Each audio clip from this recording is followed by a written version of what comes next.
بسم اللہ الرحمن الرحیم نحمدہ ونصلی ونسلم علی رسولہ الکریم اما بعد۔ سامعین محترم السلام علیکم ورحمۃ اللہ وبرکاتہ۔ آج ہم اذان قبر پر مختصر گفتگو کر رہے ہیں۔ معاملہ یہ ہوا کہ کاٹھمانڈو میں دفن کے بعد اذان قبر ہوئی، اس پر کچھ لوگوں نے ثبوت مانگا تو سنی عالم نے مشکات شریف کی حدیث پیش کی، لقنوا موتاکم لا الہ الا اللہ، یعنی اپنے مردوں کو لا الہ الا اللہ کی تلقین کرو، سکھاؤ۔ اور چونکہ اذان میں لا الہ الا اللہ موجود ہے، لہذا اذان کہنا جائز ہے کہ اس کے ذریعے لا الہ الا اللہ کی تلقین ہو جاتی ہے۔ تو اس دلیل کو، سنی عالم کی اس دلیل کو دیوبندی عالم نے رد کیا اور کاٹا اور اس پر اعتراض کیا کہ وہ حدیث مرنے کے بعد کے لیے نہیں ہے بلکہ مرنے سے پہلے کے لیے، نزع کے وقت کے لیے ہے۔ صاحب نے ایک بریلوی عالم کی ویڈیو مجھے بھیجی ہے جس میں وہ بریلوی عالم قبر پر اذان دینے کے دلائل بتلا رہے تھے، اور سب سے پہلے جو حدیث انہوں نے پڑھی وہ حدیث پڑھی مشکات شریف کے حوالے سے کہ لقنوا موتاکم لا الہ الا اللہ، کہ اپنے مردے کو لا الہ الا اللہ کی تلقین کرو۔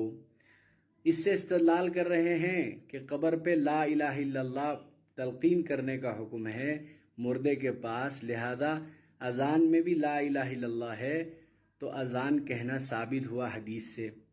اب دیکھیے کہاں کا اینٹ اور کہاں کا ڈورا۔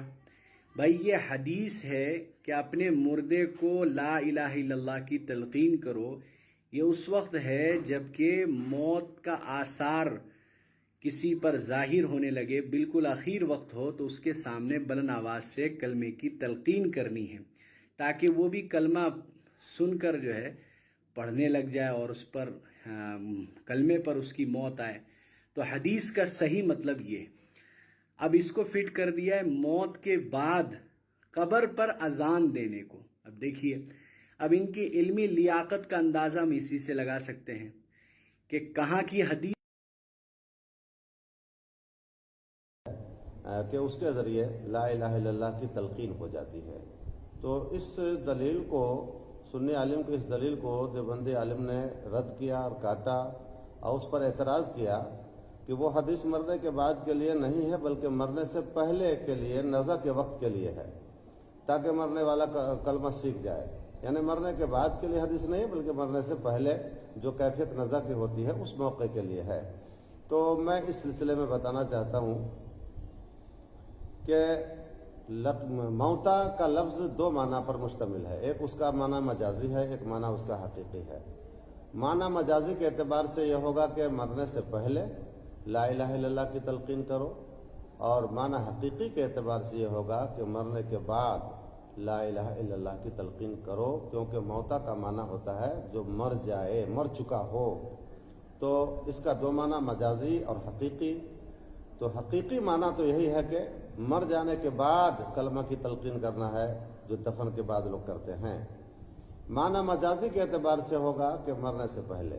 اب ظاہر سی بات ہے کہ جب لفظ میں حقیقی اور مجازی دونوں معنی ہو تو معنی حقیقی کی جب تک گنجائش ہو تب تک معنی مجازی کی طرف جانا بہتر نہیں۔ تو سنی مولانا نے اگر اس کو حقیقی معنی پہ محمول کیا تو اس کو غلط کہنا غلط ہے، چونکہ انہوں نے حقیقی معنی پر لیا۔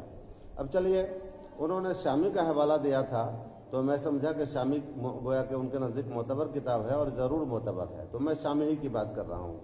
شامی جلد اول باب الدفن میں ہے، اما عند اہل السنت فالحدیث لقنوا موتاکم محمول علی حقیقتہ، یعنی اہل سنت و جماعت کے نزدیک جو حدیث شریف ہے لقنوا موتاکم، یہ محمول ہے اپنے حقیقی معنی پر، یعنی دفن کے بعد لا الہ الا اللہ کی تلقین کرنے پر۔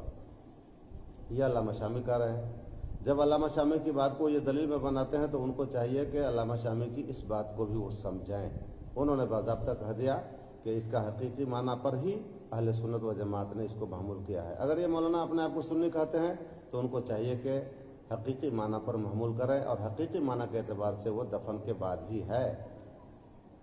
آگے کہتے ہیں علامہ شامی، وقد روی عنہ علیہ السلام انہ امر بالتلقین بعد الدفن، یعنی اہل سنت کے نزدیک حدیث لقن اپنے حقیقی معنی پر محمول ہے اور حضور علیہ السلام سے حدیث مروی ہے کہ آپ نے دفن کے بعد تلقین کا حکم فرمایا۔ میرا خیال ہے کہ دیوبندی عالم کو اب شاید کہ انکار کی کوئی گنجائش نہیں رہے گی، اور حدیث شریف سے ثابت ہو گیا کہ دفن کے بعد تلقین کرنا چاہیے۔ اس کے بعد ایک بات اور بھی اس دیوبندی عالم نے علامہ شامی کے حوالے سے علامہ ابن حجر کا ایک قول پیش کیا تھا کہ جس میں وہ اذان قبر کو بدعت قرار دے رہے ہیں، یعنی علامہ ابن حجر اذان قبر کو بدعت قرار دے رہے ہیں۔ تو میں چاہتا ہوں کہ اس پر بھی تھوڑی سی روشنی ڈالوں۔ میں علامہ شامی کی اس عبارت کو بھی نقل کر دیتا ہوں جس کو یہ دیوبندی عالم اپنی دلیل میں پیش کیے ہیں۔ عبارت یہ ہے: لا يسن الاذان عند ادخال المیت فی قبره كما هو المعتاد الآن وقد صرح ابن حجر بأنه بدعة وقال من ظن أنه سنة فلم يصب، یعنی میت کو قبر میں داخل کرتے وقت اذان سنت نہیں ہے جیسا کہ اس زمانے میں رائج ہے، اور ابن حجر نے صراحتاً اس کو بدعت کہا۔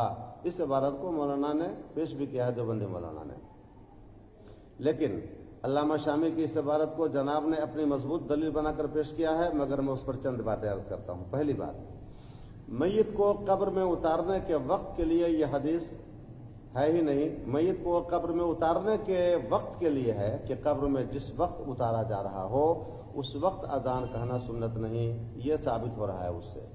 لا یسن الاذان عند ادخال المیت فی قبرہ، یعنی میت کو قبر میں داخل کرنے کے وقت اذان سنت نہیں ہے، تو داخل کرنے کے وقت کی باتیں ہو گئی، تو ان کے موقف کی تائید اس سے نہیں ہو پاتی ہے۔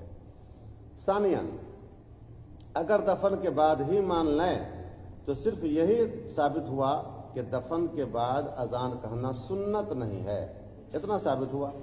تو ہم اہل سنت بھی تو اس کو سنت نہیں کہتے ہیں، ہم بھی تو سنت نہیں کہتے ہیں۔ اگر سنت کہتے تو ہمارے خلاف یہ دلیل بنتی۔ ہم سنت نہیں کہتے ہیں بلکہ اس کو جائز، مباح اور امر مستحب مانتے ہیں، باعث خیر مانتے ہیں، سنت ہم بھی نہیں مانتے ہیں۔ تو کیا میں ان سے پوچھنا چاہتا ہوں کہ صرف وہی کام کرنا جائز ہے جو سنت ہو، اس کے علاوہ سب بدعت؟ تو آپ خود بتائیں۔ موبائل چلانا، بخاری شریف کو باضابطہ درسیاتی طور پر پڑھنا پڑھانا، طلبہ کو سامنے رکھ کے درس لگا کے پڑھنا پڑھانا، کتابیں سامنے رکھ کر پھر اس کی چھپائی کرنا، یہ سبھی تو سنت نہیں ہے۔ تو سنت نہ ہونے سے کیا یہ سارے کام بدعت ہو جائیں گے آپ کے نزدیک؟ اور اگر بدعت ہو جائیں گے تو گویا کہ آپ بھی بدعتی ہوئے، کیونکہ آپ چھاپتے ہیں، چھپواتے ہیں، پڑھتے ہیں، پڑھاتے ہیں۔ تو علامہ شامی کی عبارت کو سمجھنے کا علم ہونا چاہیے۔ اس کے بعد میں تیسری بات یہ عرض کر دوں، پھر آپ نے علامہ ابن حجر کا قول پیش کیا کہ وہ کہتے ہیں بدعت ہے اس کو۔ میں کہتا ہوں کمال کی بات ہے۔ علامہ ابن حجر کے بارے میں آپ کو پتہ ہونا چاہیے کہ یہ شافعی المسلک ہیں۔ آپ خود کو حنفی کہہ کر شافعی عالم کی باتوں کو دلیل میں پیش کر رہے ہیں، یہ عجیب تماشا ہے آپ کا۔ وہ شافعی ہیں تو اگر اپنے آپ کو شافعی کہتے ہیں تب تو ٹھیک ہے، آپ کے حساب سے یہ بات بنے گی، لیکن جب اپنے آپ کو حنفی کہتے ہیں تو شافعی کا قول آپ کو پیش نہیں کرنا چاہیے۔